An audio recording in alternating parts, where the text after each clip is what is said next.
Good day, all. First, I want to thank you for the outstanding job you've done. Through this episode, you all have done a wonderful job taking care of the community and, quite frankly, taking care of each other. The only thing I want to really do in this episode is reiterate the fact of how important it is for you all to wear your PPE and be consistent about it. Make sure you're wearing the proper PPE and also you're taking care of each other. Again, I really just want to say thank you for the great job that you've done for this department and for this city.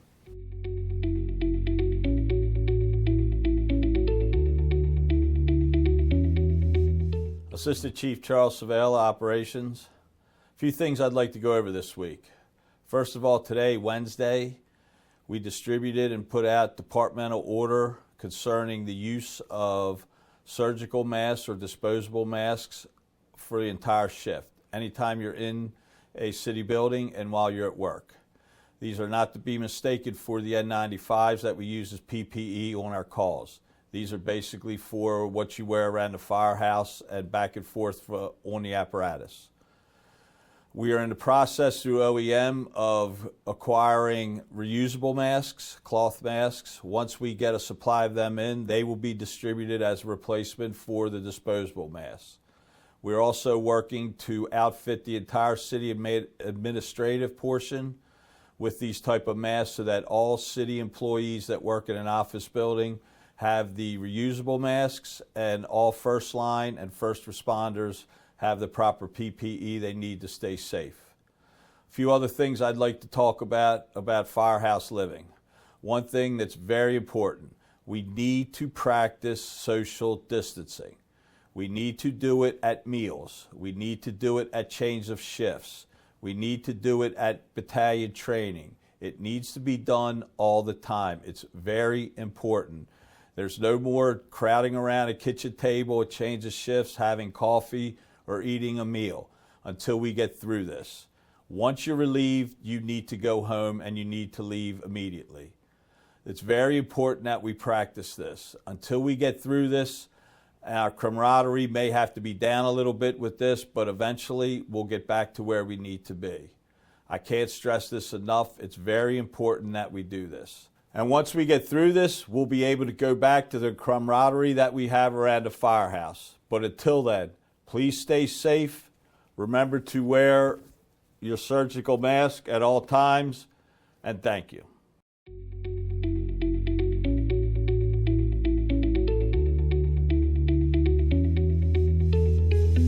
Our thermal imaging cameras cannot be used for taking accurate body temperatures.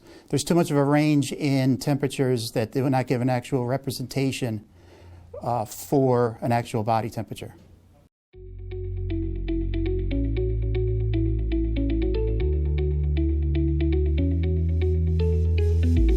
All of our members have been fit tested with the Gerson N95 mask. There have been episodes where we found that there was other masks in the field that were not Gerson. If you're in possession of one of these other manufacturers' masks, you're to immediately contact your battalion chief through the proper channels or your EMS district officer for an immediate replacement.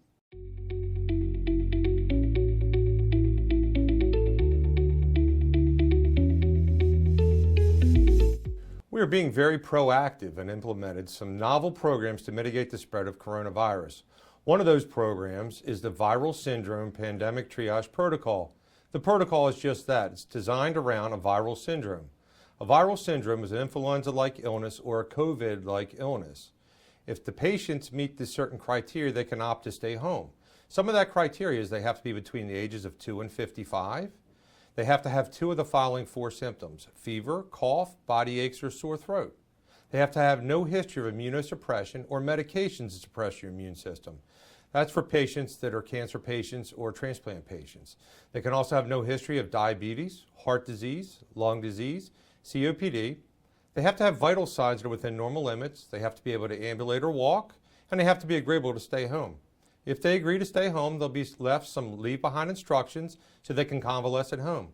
Also, 24 hours later, we're going to go ahead and give them a call and make sure that they are doing okay. Other programs that we started are the telephone triage line. The telephone triage line is going to be staffed with medical professionals. That's going to be our seasoned paramedics or our dual licensed nurse and paramedics. They're going to be screening out our low acuity or low priority calls. They have a robust set of protocols that were approved by our medical directors. They're going to be doing a 24-hour follow-up, just like the pandemic triage protocol. They have a robust QA process looking for any adverse medical outcomes. Some of the future directions that we're looking for with this program is going to be physician-led telemedicine, which is probably about 4 weeks or so out. Another option we're looking at using is we're looking at leveraging our mobile integrated healthcare community paramedicine program treat and release unit to potentially go to these homes and release patients right where they are. Bearing in mind there's only 2 of those units, so we can at least get some use out of them for them. And one of the other programs that we just started this week is the commercial surge program. In response to the anticipated increase in call volume, we were able to leverage a commercial surge contract. Our existing call volume is 400 to 600 calls per day. The state of Maryland told us we can anticipate a doubling of our call volume, which actually will take our call volume to 800 to 1,200 calls per day. The commercial services that provide assistance and respond on our low acuity calls, our Alpha and our Bravo calls. The number of units is going to be scalable. We're going to be using it in increments of 8. We're starting with 8, then we can go to 16 and then 24 units. The units will run 7 days a week, 7 to 3 and then 3 to 11. Once they come in and get checked in at Pimlico, they're going to be dispersing to the 4 quadrants of the city. For the Northwest, they'll be running out of Sinai. Northeast, they'll be running out of Good Samaritan. Southeast, they'll be running out of Hopkins. And for Southwest, they'll be running out of University of Maryland. They have interoperability of communications using one of our radios, as well as our mobile data terminal for dispatch. They'll also be using the Elite platform for our patient care reporting. But also remember, this is temporary. Once this emergency abates, the contract will be terminated and we'll go back to the way things were before COVID-19. Please protect yourself, protect your family, and protect your community.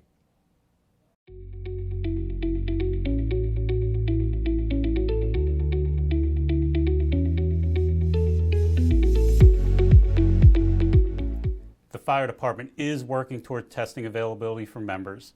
This would only be for symptomatic members. Testing the entire membership would add a false sense of security. I could test negative today, but be positive a week from now. To test the entire department, we would need to test every day for a month. We'd need over 50,000 test kits. This would be a waste of resources and should only be used for its purpose, which is testing symptomatic or high-risk cases.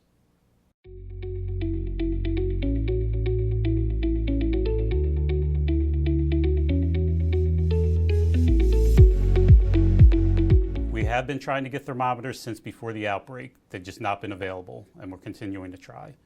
Members should be self-monitoring twice a day and before they come to work. Health screenings will be implemented to identify symptoms that may indicate respiratory illness. Temperature checks are beneficial, but we also need to look for other symptoms like cough, shortness of breath, body ache, chills, fatigue, sore throat, loss of taste and smell, diarrhea, and vomiting. Not all COVID cases are presenting with fever, so temperature checks are good, but they also give a false sense of security. You need to look for these other indicators.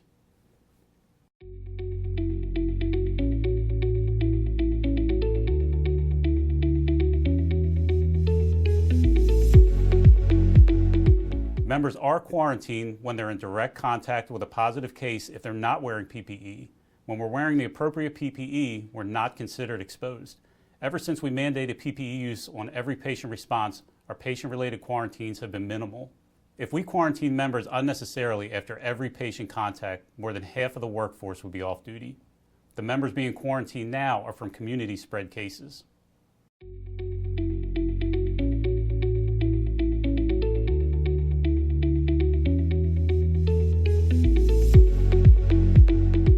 When the appropriate PPE is donned and doffed correctly, the provider is protected and not considered an exposure risk. This is according to the CDC, MIMS, and the Maryland Department of Health.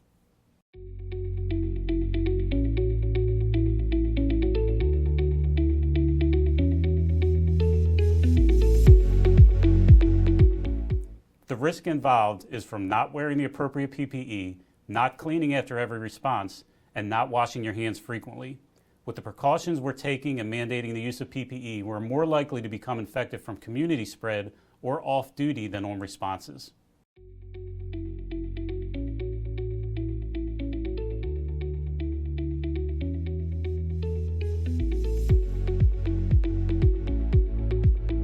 Hold the respirator in a clean hand with the nose piece at your fingertips, allowing the headbands to hang freely below your hand. Press the face piece with the nose piece on the bridge of your nose.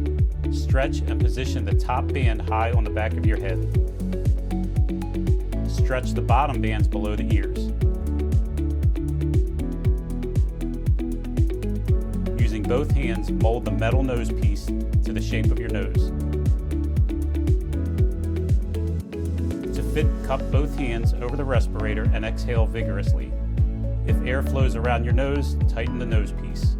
If air leaks around the edges, reposition the straps for a better fit.